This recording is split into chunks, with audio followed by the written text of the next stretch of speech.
요한복음 20장의 말씀을 살펴보고 있습니다. 이제 21장까지 말씀을 보게 되면은 이제 이 요한복음 모든 말씀이 마무리되는 것을 발견할 수가 있는 것이지요.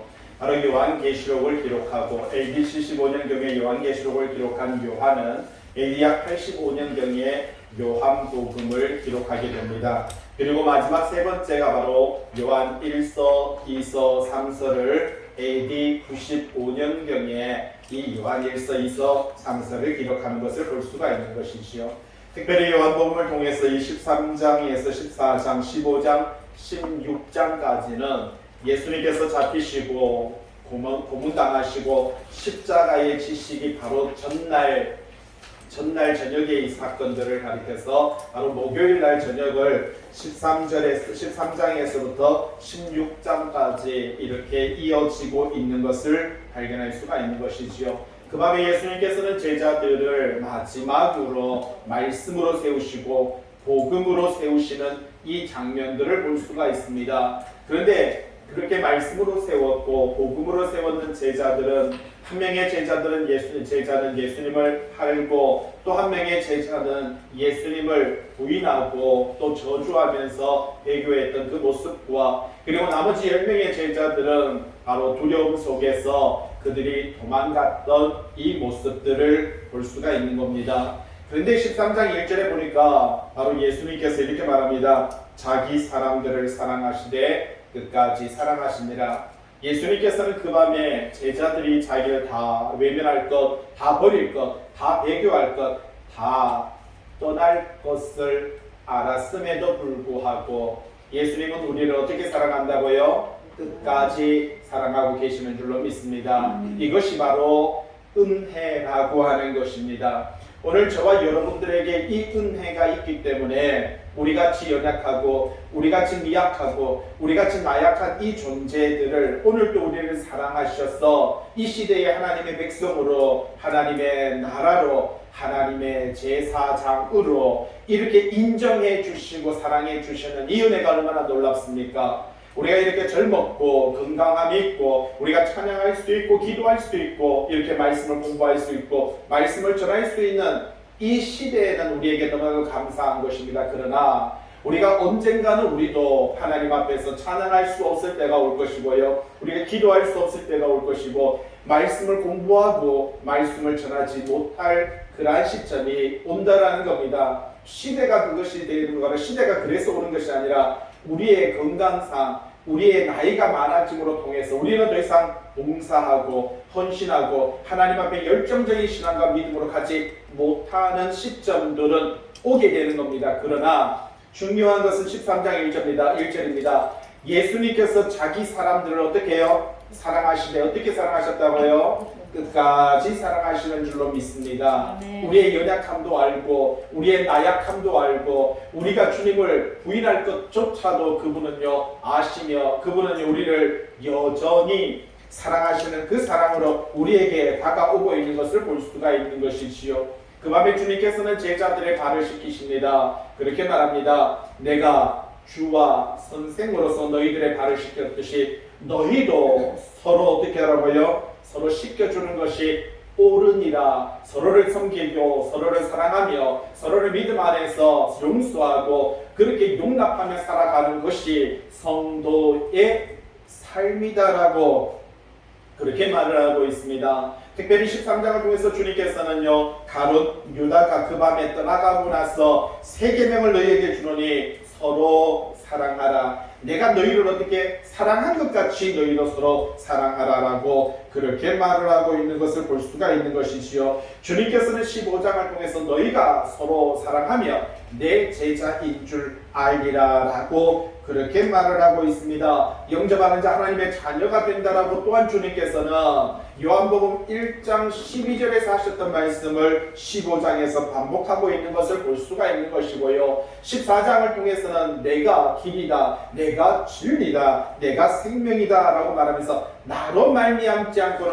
아버지께로 갈 자가, 갈 길이, 갈 진리가, 갈 방법이 없다. 그렇게 말을 하고 있는 것을 볼 수가 있는 것이지요. 그리고 나를 본 자가 바로 아버지를 본 것이다 라고 그렇게 말을 하며 내가 믿는 자는 내가 하는 일도 그가 할 것이다라고 14장에서 그렇게 말을 하고 있는 것을 볼 수가 있는 것입니다. 그래서 이 16장에 보면 이제 보혜사 성령을 내가 너희에게 보내줄 것이다. 그래서 이제 나는 간다. 나는 감으로 통해서 가는 기쁨이 너무 충만하다. 내가 하나님 앞에 나아가기 때문에 내 기쁨이 충만한데 내가 가야 너희들에게 보혜사 성령을 줄 것이다 라고 그렇게 말을 하고 있는 것을 발견할 수가 있습니다. 오늘 우리들에게 오시는 분은 진리의 성령님이십니다. 말씀의 성령님이시고요. 이 성령님께서 우리와 함께 하고 계시는 것이고 우리에게 복음을 예수님께서 전달해 주신 그 복음이 그 말씀이 우리에게 생각나게 하시고요. 우리에게 깨닫게 하시고요. 우리를 가르쳐 주시는 분이 바로 이 성령님이다라고 그렇게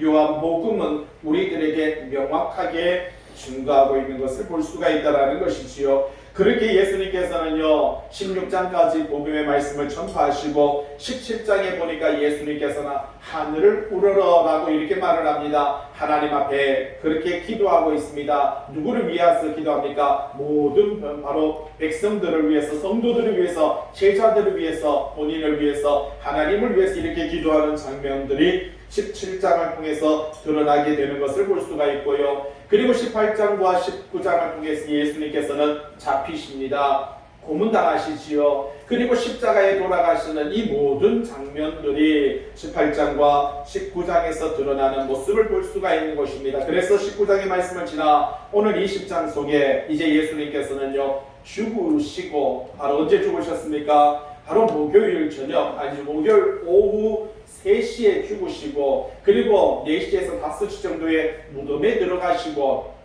그리고는 금요일날 바로 이 저녁부터 저녁 6시부터 시작해서 토요일 저녁까지 보통 안식일이다라고 그렇게 말을 하는 것입니다. 자, 유대인들은요 저녁 6시에서 다음날 6시까지를 하루로 봅니다. 우리는 바로 보통 12시에서 12시까지를 보지만 유대인들은 저녁 6시에서 다음날 6시 그러니까 금요일날 6시에서 토요일 6시까지를 가리켜서 뭐라고요? 하루 안식일이라고 이렇게 말합니다. 오늘 20장 1절에 보세요. 안식 후 첫날 이렇게 말합니다. 그러니까 금요일날 저녁 6시에서 토요일 저녁 6시를 지나서 첫날 그러니까 무슨 말입니까? 토요일날 저녁 6시부터 주일날 저녁 6시까지 시간들을 가리켜서 말하는 것이고 그 안식 후 첫날 이렇게 말을 하고 있는 것입니다. 그때 일찍이라고 이렇게 말합니다. 그러니까 이 날이 무슨 날입니까? 토요일 저녁 6시부터 시작해서 바로 그 다음날 아침 일찍이라고 말하는 것을 볼 때 이것이 뭐라고요?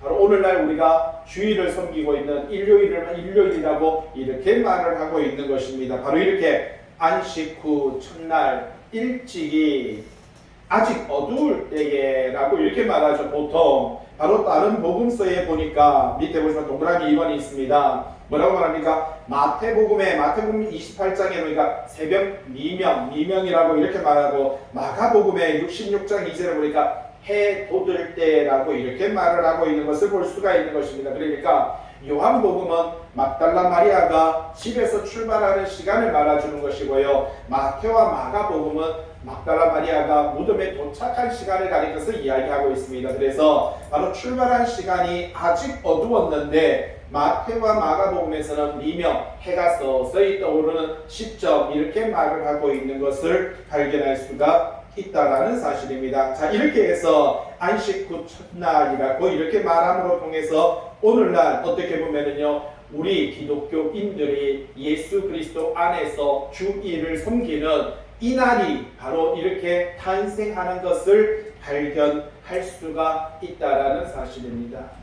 여러분 보통 보면은 어떤 사람들은요 신앙 안에 말씀 안에 굳건하게 쓰다 보니까 자꾸만 오늘날도 성경의 구약에 뭐라고 말을 합니까? 안식일을 거룩하게 지키라 라고 하니까 지금도 어떤 사람들은 어떤 무리들은 금요일 저녁부터 토요일 저녁까지를 안식일로 그렇게 예배를 드리는 그런 단체가 있는 것을 볼 수가 있는 것이지요. 그런데 오늘 기독교인들은요 예수 그리스도께서 안식 후 첫날 그러니까 주일날 아침에 부활하시고 그날 하나님 앞에 서게 되는 이 장면들을 바라보면서 이 날을 기념하여 예수 그리스도의 부활을 기념하여 저와 여러분들은 주일을 보내고 주일을 지키는 것입니다. 그래서 이 날을 가리켜서 무슨 날이다? 주일이다라고, 주님의 날이다라고 그렇게 말하고 있는 것을 볼 수가 있다라는 사실이죠. 여러분 동그라미 1번, 1절에 동그라미 2번 한번 보시면요.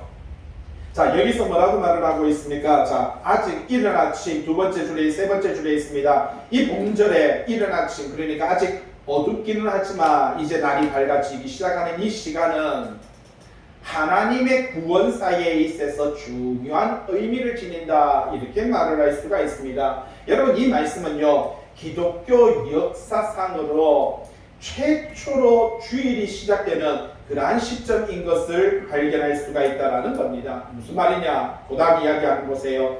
시작으로서, 그러니까 모든 우주의, 모든 만물의 시작으로서의 창조를 기념하는 그 구약의 안식일이 바로 있었듯이 신약시대의 복음 안에서 완성되는, 그러니까 완성으로서의 예수 그리스도의 부활을 기념하는 주일로 대처되는 이러한 시점이 바로 오늘 이렇게 주일이라, 예수 그리스도의 날이다라고 그렇게 말을 하고 있는 것입니다. 그래서 이것은요, 지금까지 구약 속의 안식일을 지켰고 하나님께서 바로 창조 이래의 안식일을 거룩하게 지키라고 했는 이 구약의 율법 안에 있었던 사람들의 삶과 이제 복음 안에서 예수 그리스도 안에서 예수 그리스도의 부활을 기념하는 그 시점, 주일을 기념하는 이 시점으로 들어가는, 어떻게 보면 상당히 큰 전환점이 일어나는 것이 바로 오늘 이 말씀의 내용인 것을 볼 수가 있다는 것이지요. 여기서 막달라 마리아가 무덤에 왔어 라고 이렇게 말을 하고 있습니다.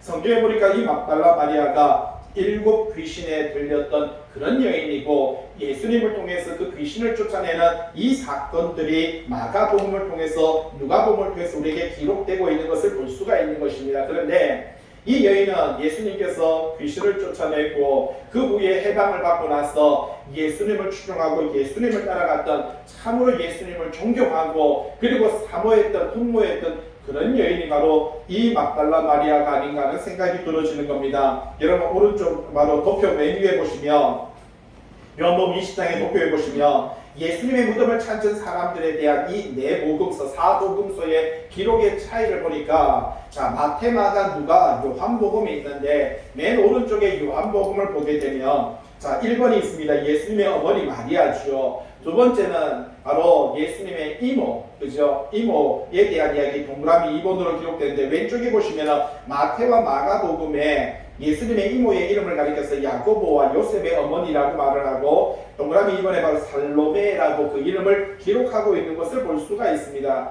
그리고 세 번째가 바로 막달라 마리아가 나타났는데, 자, 마가복음에도 보면 동그라미 3번 막달라 마리아가 나오고요, 마태복음에도 보면 막달라 마리아가 나타납니다. 그러니까 사망을 목격한 여인들 속에서, 이 4명의 여인들 속에서 막달라 마리아가 있고, 그리고 예수님의 매장, 무덤에 매장하시는 그 모습을 목격한 여인들 속에서도 마태, 마가에 보니까 동그라미 3번 막달라 마리아가 기록되고 있는 것을 볼 수가 있습니다. 마지막으로 무덤을, 바로 이 아침에, 주일날 아침에 그 새벽 미명에 무덤을 방문했던 여인들 속에서도 여기서 보면 막달라 마리아가 마태복음, 마가복음, 그리고 누가복음에도 있고요, 오늘 요한복음에도 기록되고 있는 것을 볼 수가 있는 것이지요. 바로 이 여인의 열정이, 예수님을 사모하고 흠모하는 이 마음이, 존경하고 경외하는 그 마음이 얼마나 특심했던지, 예수님께서 그 7 귀신에 사로잡혔던 막달라 마리아에게 귀신을 쫓아낸 그 이후로 예수님을 따라가며 예수님께 봉사하며 예수님을 그렇게 사랑하고 마지막 죽으시는, 그리고 무덤에 들어가시는, 그리고 그 새벽 미명의 예수님을 찾아가는 이 모든 열정이 바로 이 한 여인에게서 나타나고 있는 것을 발견할 수가 있습니다. 자, 그렇게 해서 무덤에 왔어 라고 이렇게 말합니다. 돌이 무덤에서 옮겨진 것을 보고, 자, 유대인들의 무덤은요, 보통 이렇게 돌을 타고 그 속에 사람의 바로 시체를 묻게 되는 것을 볼 수가 있죠. 그런데 이렇게 할 수 있는 것은요, 부자들만 이렇게 할 수 있습니다. 일반 서민들과 일반 평민들은 이런 무덤을 좀 바로 만들 수가 없었어요. 그래서 일반 서민들은 보통 사람이 죽게 되면은 길가가 있고 이렇게 산이나 숲이나 이런 데서 땅을 파게 되고요. 사람의 시체를 묻게 되는 것을 볼 수가 있는 것입니다. 그리고 1년이 지나게 되면 사람의 육체가 다 썩고 바로 그래서 육체와 뼈가 분리되는 시점이 1년이 지나면은요. 그 뼈를 다시 한 번 더 수거해서 두 번째 묻는 것을 볼 수가 있는 것이지요. 그런데 보면은 보통 길을 파거나 아니면 산에 이렇게 하다 보니까 근데 뭐 우리가 생각하는 무덤이 이렇게 동그란 무덤은 아니고 평토장, 그러니까 아주 이렇게 평지같이 그렇게 무덤을 합니다. 그러다 보니까 사람들이 실수로라도 거기 밟을 수 있으니까 거기다 회를 칠해 놓습니다. 하얗게. 그래서 그걸 회칠한 무덤이라고 말하는 것이 바로 회칠한 무덤이라는 것은 일반 옆에 땅이나 그 땅이나 그거고 비슷비슷하고요. 그러나 그 속에는 뭐가 있다는 겁니까? 죽은 시체, 썩어 빠지는 시체가 있다라고 하는 것을 가리켜서 말하고요. 그래서 회칠한 무덤이라는 것은 우리가 믿음 안에 있는 것 같고 신앙 안에 있는 것 같고 다른 성도와 별반 다를 거 없어 보이나 그러나 그 속에는 악하고 더럽고 썩어지는 것이 그 안에 가득하다라고 하는 그러한 의미를 가리켜서 이야기하고 있는 것을 볼 수가 있는 것이지요. 자, 오늘 우리는 지난주에 아리마대 요셉이라고 하는 큰 부자가 예수님을 자기의 무덤에 그리고 돌을 굴러서 입구를 막고 빌라도를 통해서 거기에 인을 찍게 되는 것을 발견할 수 있고 봉인을 시키는 것을 우리는 살펴보았습니다. 자, 그것은요 보통 남자 장정 4명이 붙어야만 바로 입구를 굴릴 수 있는 것인데 지금 여인들이 그곳에 찾아가고 있는 것을 볼 수가 있죠. 자, 위에 도표에 보시니까 무덤의 방문자가 누굽니까? 막달라 마리아, 그리고요 야고보의 어머니 마리아, 그러니까 살로메, 그죠? 다른 마리아, 뭐 이렇게 쭉 이야기하고 있는데, 그러니까 예수님의 이모, 그죠? 야고보와 요한의 어머니 살로메하고 막달라 마리아가 그 아침에 무덤을 향해서 가고 있었던 이 장면을 볼 수가 있는 것이지요. 어떻게 두 명의 여인이 돌을 옮긴다는 것은 불가능한 겁니다. 그런데 무덤 앞에 갔더니 돌이 무덤에서 옮겨졌다라고 그렇게 말하고 있습니다. 그것을 보고 그들은 놀랄 수밖에 없었던 것이죠. 무덤에 가로막혀 있었던 돌이, 봉인되었던 돌이 바로 옮겨졌다. 2절, 시몬 베드로와 예수께서 사랑하시는 그 다른 제자에게 달려가서 말하되 지금 막달라 마리아는 무덤에서 돌이 옮겨진 것을 보고 무덤도 제대로 이렇게 확인해 보지 않고는요 얼마나 급한지 그냥 빠르게. 자, 참고로 예루살렘에는요 요한에게, 이 세베대라고 하는 이 요한에게, 아버지에게는요 바로 이 예루살렘에도 집이 있었고 갈릴리에도 집이 있었던 것을 볼 수가 있습니다. 그런데 이 예루살렘에서 골고다까지가 실질적으로 그렇게 멀지 않다라고 말씀을 드렸습니다. 아마 제가 봤을 때 멀어봐야 아마 이 요한의 집과 바로 예수님의 무덤까지는 여기서 한 인터불고 정도, 그죠? 아니면 효목 4거리 정도의 거리 안에 그 집이 존재했던 것 같습니다. 그래서 아침 일찍 그렇게 갔더니, 말하자면 저기 언덕 위에까지 그렇게 올라갔더니 무덤이 열린 거예요.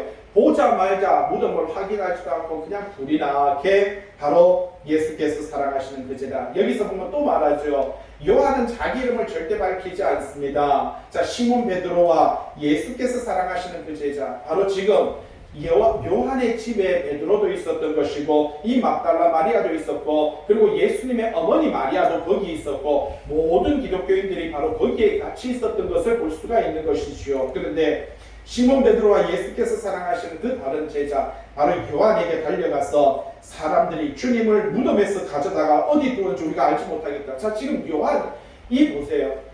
막달라 마리아가 예수님을 뭐 했다고요? 사랑했고 그리고요 존경했고 그리고요 경외했고 얼마나 사모했던지 죽으시고 다음날 그 무덤에 가장 가까이 갔는데도 불구하고 예수님은 끊임없이 제자들에게 뭐라고 말씀하셨습니까? 나는 죽는다. 그리고 죽고 나서 며칠 만에 3일 만에 부활할 것이다. 여러분 최소한 사랑하는 사람이라면 내가 사랑하는 사람의 말은 듣고 가야 될 거 아닙니까? 막달라 마리아가 얼마나 예수님을 사모하고 얼마나 예수님을 사랑했는데 결국 여기서 보니까 예수님의 부활을 기대하면서 간 것이 아니라 그냥 뭐하러 간 거예요? 울려고 간 것밖에 없어요. 자기의 슬픔을, 자기의 외로움을, 그냥 자기의 허전함을 달래기 위해서 그냥 무덤에, 예? 우리가 그렇잖아요. 사람이 사랑하는 남편이 사랑하는 아내가 죽으면 가끔 보면 우리가 무덤을 떠나지 않는 사람들이 있습니다. 그냥 매일 아침마다 그냥 무덤을 찾아가고 거기에 가서 말하자면 좋아하는 커피도 주기도 하고요. 좋아하는 술을 주기도 하고 좋아하는 음식을 주기도 하고 좋아하는 꽃을 놓기도 하고 매일매일 찾아가는 사람들이 있는 것을 볼 수가 있죠. 어떻게 보면 지금 막달라 마리아가 예수님을 찾아가는 것이 바로 그것이었습니다.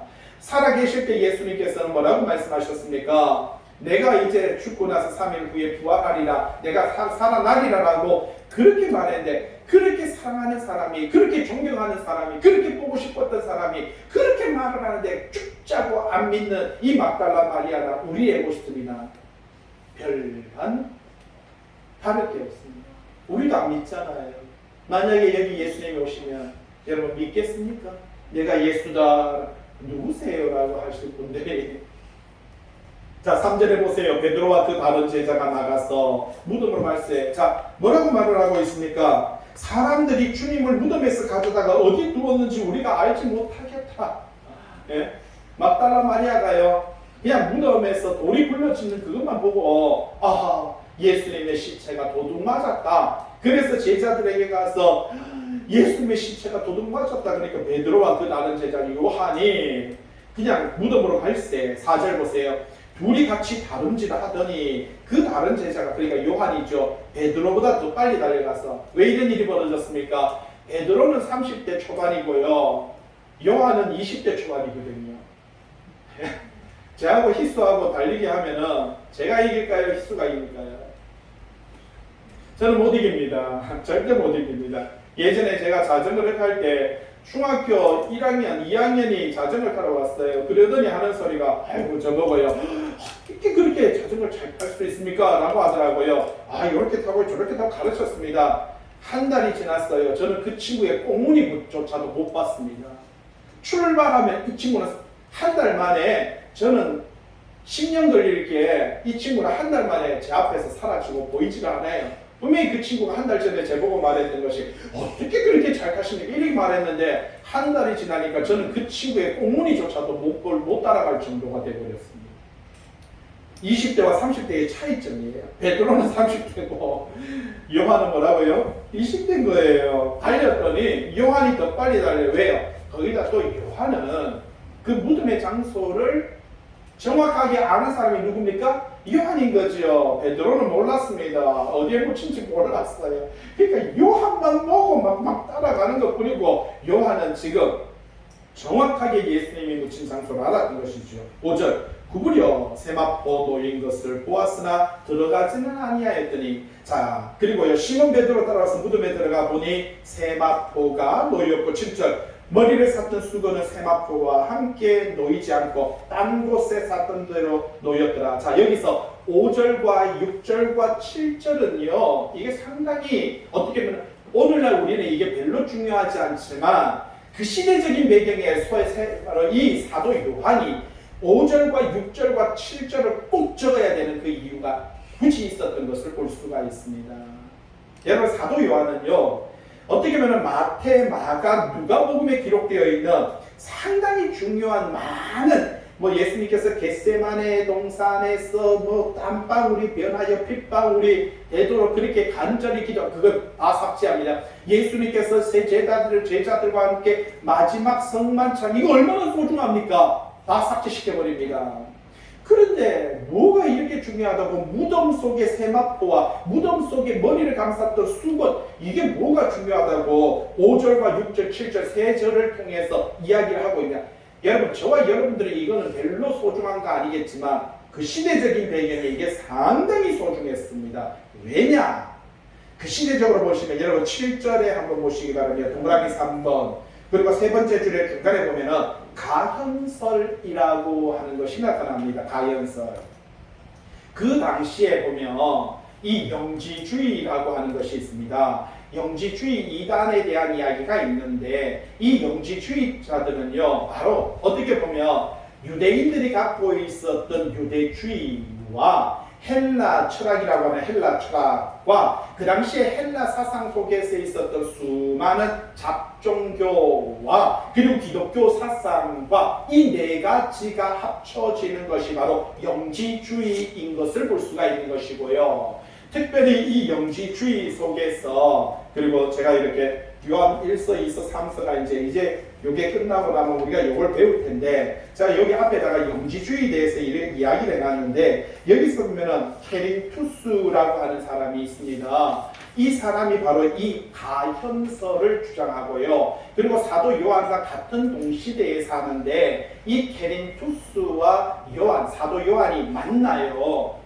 이단 영지주의 중에서 케린투스가 완전히 영지주의를 아주 체계를 잡는 사람인데, 어디서 만나냐면 목욕탕에서 사도 요한이 목욕을 하고 있는데, 케린투스가 목욕하러 들어오니까 사도 요한이요 벌떡 일어나가지고 옷도 안 입고 막 도망가 버립니다. 왜? 저렇게 더러운 자와 한 곳에 자리한다는 것조차도 딱 싫다고, 그래서 도망가는 사건이 케린투스와 사도 요한의 바로 이렇게 만남의 사건인 것을 볼 수가 있습니다. 그만큼 사도 요한도 케린투스를 싫어했어요. 그런데 이 케린투스라고 하는 사람이 가현설을 주장했는데, 이 가현설의 의미가 뭐냐면은, 이 사람은요, 예수는 인간의 육체이고 그리스도는 신인데, 그 그리스도라는 신이 세례 요한이 예수에게 세례를 줄 때 그리스도라는 신이 예수에게 들어왔고, 들어왔는데 예수는 인간이라서 십자가에 못 박힌 것은 바로 예수고, 십자가에 죽은 것은 예수인데, 그리스도는 십자가에서 죽기 전에 먼저 올라갔다. 그러니까 그리스도는 신이기 때문에 죽는 것이 아니라, 이걸 말하는 게 가현설이거든요. 그래서 예수와 그리스도를 분리시켜버리는 것이 바로 가현설인데, 이 가현설이 그 시대적인 배경에서 아주 이 영지주의가 체계를 이루고요, 아주 어마어마하게 퍼지니까 지금 거기에 대해서 사도 요한이 반박하는 것이 바로 5절과 6절과 7절인 것입니다. 그래서 뭐라고요?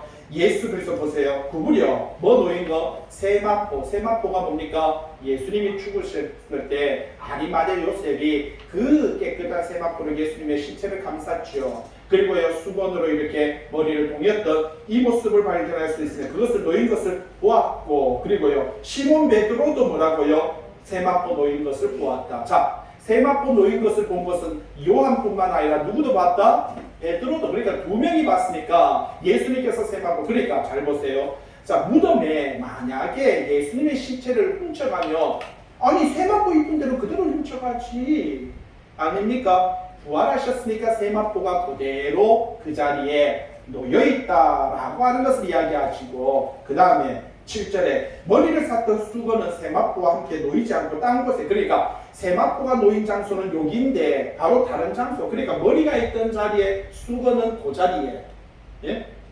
그렇게 쌓여있더라 라고 이렇게 말을 합니다. 그러니까 예수님의 머리가 있었던 자리에는 수건이 있고, 예수님의 몸이 있었던 자리에는 세마포가 있었다. 그러니까 예수님께서 뭐 하셨다는 겁니까? 부활하셨다라고 하는 이야기를 이렇게 전달하고 있는 거예요. 이게 너무나도 사도 요한은 이걸 꼭 전해야 되는 거예요. 그게 나만 본 게 아니라 누구도 봤다? 베드로 선생도 같이 봤다라고 하는 요 이야기. 왜? 조금 전에 이 영지주의자들의 가현설, 이 케린투스가 말하고 있는 그 가현설에 대해서 반박하고, 예수와 그리스도는 뭐라고요? 한 분이시다, 하나이시다 라고 이렇게 말을 하고 있는 이 사상이 볼 수가 있다는 사실이죠. 8절, 그때야 무덤에 먼저 갔던 그 다른 제자도 들어가 보고 믿더라라고 이렇게 말을 하죠. 무슨 말입니까? 여기서 믿더라라고 말하니까, 자, 밑에 동그라미 2번 보세요. 요한은 무덤이 비어있는 것을 보고 예수의 시신이 없어졌다라고 하는 그 마리아의 말을 믿은 거예요. 자, 예수를 믿은 게 아니고 부활하신 것을 믿은 게 아니고요. 아, 마리아가 시체가 없어졌다, 그 말을 믿었다, 인식했다, 인지했다라고 하는 뜻을 말해줍니다. 9절, 그들은 뭐라고 합니까? 성경에 그가 죽은 자 가운데서 다시 살아나리라 하신 말씀을 뭐라고요? 아직 알지 못하더라. 이거 누가 적었습니까? 사도 요한이 적었잖아요. 갈로를 했어요, 사도 요한이. 자, 보세요. 자기가 들어가서 무덤에 갔던 그 다른 제자가 이 사도 요한이잖아요. 들어가서 믿었는데, 아니 여기서 믿더라 해놓고 왜 뒤에 갈로 해놨겠어요? 그러니까 앞에 믿었다는 뜻은, 아까 말한 막달라 마리아가 예수님의 시체가 없어졌다. 근데 그 말을 듣고 베드로와 요한은요, 무슨 소리야? 어제 묻었는데 오늘 없어지라니. 그러면서 쫓아갔는데 가면서도 아이 아닐 거야. 지금 저 사람이 잘못 말하고 있어. 이러고 갔던 거예요. 가서 보니까 없는 거예요. 없으니까 없어졌다는 것을 믿었다는 뜻이지 없어졌다는 걸 믿었다는 뜻이지. 여기 보세요. 갈로 9절에 나죠. 사도 요한이 자기 속의 것을 밝히고 있어요. 뭐라고요? 성경에 그가 죽은 자 가운데서 다시 살아나라 할 것을 말씀을 아직 알지 못하던 그러니까 자기 고백을 나는 그때 몰랐어요. 나는 예수님이 부활한 거 나도 몰랐어요. 사도 요한이 지금 그 고백을 하고 있는 거예요. 내가 그때 간 거는 그냥 없어졌다 하니까 에이 거짓말 좀 하지 마라. 이래가 쫓아간 것이 그냥 부활하신 걸 믿고 쫓아간 거 그거 아니에요 라고 하는 이야기를 들려주고 있는 것을 볼 수가 있다는 겁니다. 10절 말씀이죠. 두 제자가 자기들의 집으로 돌아가니 좀 전에 사도 요한 바로 이 집이 있죠. 그 집으로 다시 돌아가고 있는 이 모습을 볼 수가 있고 11절 마리아는 아직도 안 갔어요. 베드로하고 요한은 다시 그 집으로 돌아갔지만 그곳에서 뭐라고요? 울고 있더니 라고 이렇게 말을 하고 있습니다. 막 그렇게 통곡을 합니다. 울면서 울고 있더니 울면서 얼마나 많이 우는지 그냥 꺼이꺼이 하면서 울더니 서러운 마음으로 그렇게 울면서 구부려서 무덤 안을 들여봤다라고 이렇게 말을 합니다. 예수님이 죽은 것부터 서러운데 예수님의 시체가 도둑 맞은 것도요 더 서러웠습니다. 지금 이게 부활을 믿고 우는 게 아니라 예수님의 시체가 없어졌다는 거 이게 그냥 원통하고 억울해가지고 지금 울고 있는 이런 모습을 발견할 수가 있다는 것이지요. 그렇게 울다 보니까 12절에 흰옷 입은 두 천사가 예수의 시체 뉘었던 곳에 하나는 머리에 하나는 발편에 앉았더라. 천사가 나타나고 있는 것을 볼 수가 있습니다. 밑에 보시면 마태복음 28장에는 큰 지진이 나며 주의 천사가 하늘로부터 내려와 돌을 굴려내고 그 위에 앉았더라. 마태복음 그렇게 말하고요. 그 다음에 그 형상이 번개 같고 옷은 눈같이더라. 마가복음 16장 5절에니까 무덤에 들어가서 흰옷을 입은 한 청년이 우편에 앉은 것을 보고 그리고 누가복음 24장에 찬란한 옷을 입은 두 사람이 곁에 섰는지라. 청년이라고 말을 하고 사람이라고 말을 하고요. 그들이 옷을 입었다 찬란하다라고 말을 하고 빛이 있더라 그렇게 말을 하고 있는 것을 볼 수가 있습니다. 참 감사한 것은 천사의 모습이나 우리의 모습이나 똑같다라는 것이 은혜인 것입니다. 그러니까 우리가 하나님을 만날 때 하나님을 만나고 천사를 볼 때 천사가 다른 귀신 같거나 천사가 다른 동물 같거나 이런 게 아니고 천사의 모습이나 우리의 모습이나 하나님의 모습이나 우리의 모습이나 똑같다는 것 이것이 바로 은혜다라는 것이지요. 에스겔서에서 보니까 보좌에 앉으신 이가 있는데 라고 이렇게 말하면서 사람의 모양을 하였더라라고 이렇게 말을 합니다. 보좌에 앉으신 이가 있는데 하늘에 계신 보좌에 앉으신 하나님을 뭐와 같다고요? 사람의 모양을 하고 있는 분을 에스겔은요 환상 중에 보았다라고 그렇게 말하는 것을 발견할 수가 있는 것이지요. 사도 요한도 계시록을 통해서 말하는 것이 보좌에 앉으신 이에 대한 이야기를 하고 있는 것을 볼 수가 있습니다. 오늘도 이 말씀 속에서 그와 똑같은 이야기를 하고 있죠. 13절 천사들이 여자여 어찌하여서 우느냐라고 이렇게 말을 하고 있습니다. 이 말의 뜻이 뭡니까? 동그라미 1번이 있죠. 천사야 어찌해서 산 자를 죽은 자 가운데서 찾느냐. 누가복음 24장에 있습니다. 여기 계시지 않고 살아나셨느니라. 지금 천사는 지금 요한에게 뭐라고 막달라 마리아에게 뭐라고 말을 하고 있습니까? 어떻게 살아난 자, 부활하신 자를 죽은 자 가운데서 찾느냐. 여기 계시지 않고 뭐라고요? 살아나셨다. 분명히 그렇게 말을 하고 있는데 중요한 거는요 막달라 마리아는 안 듣습니다. 전형적인 살아났다 이 장면입니다. 대충 이해되시죠? 예? 어떤 장면인지 아이고 뭐라고 괜찮다 살아났다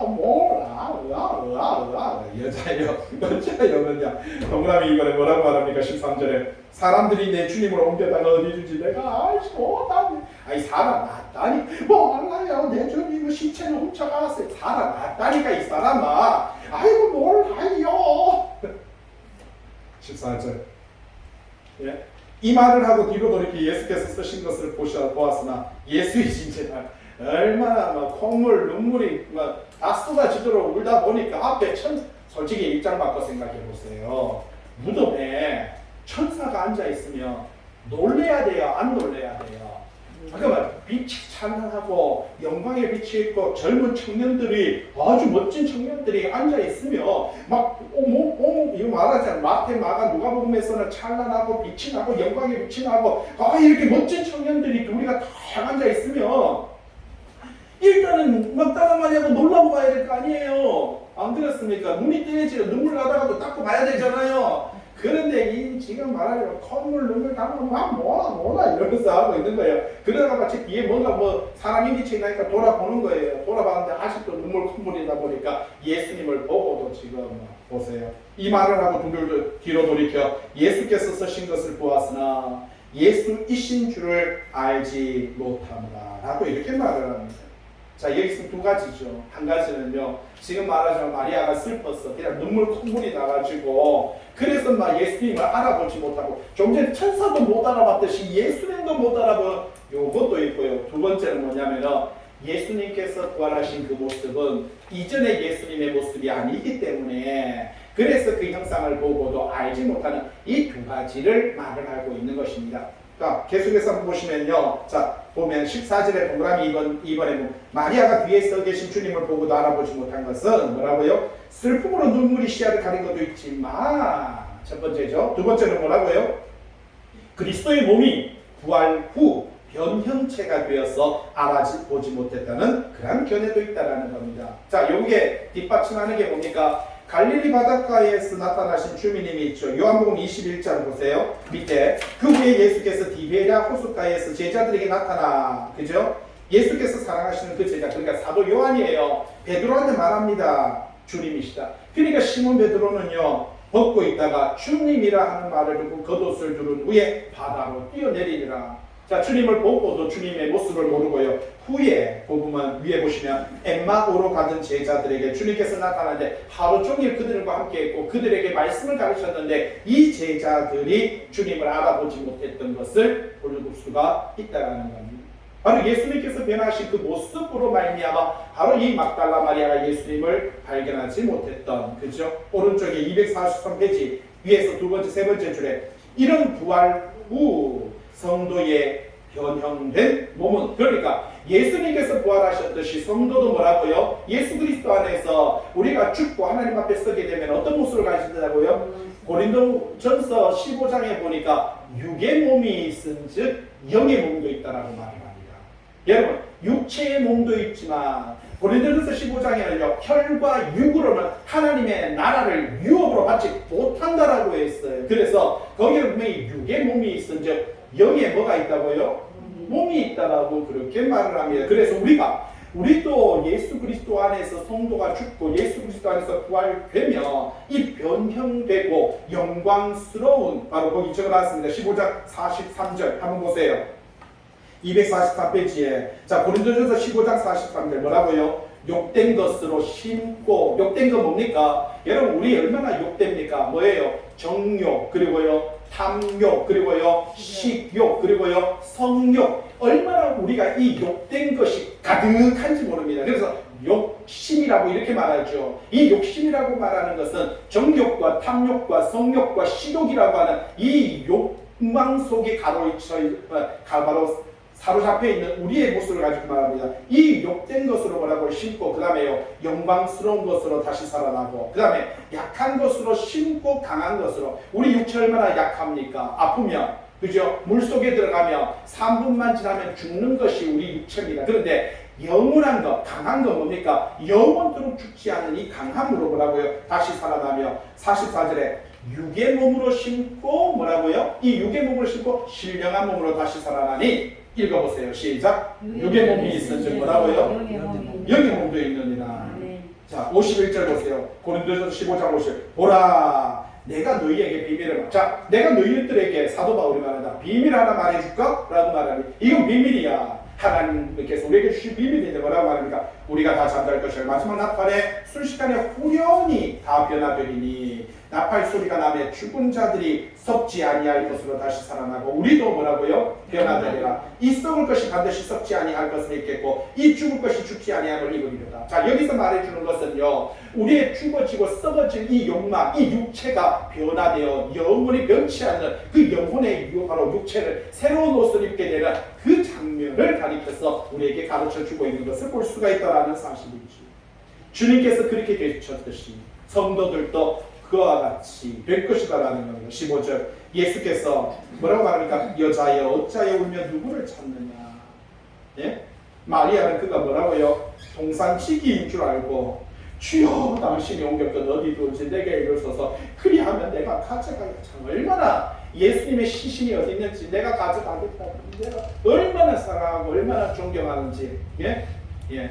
여러분도 혹시 이런 신앙 갖고 있지 않습니까?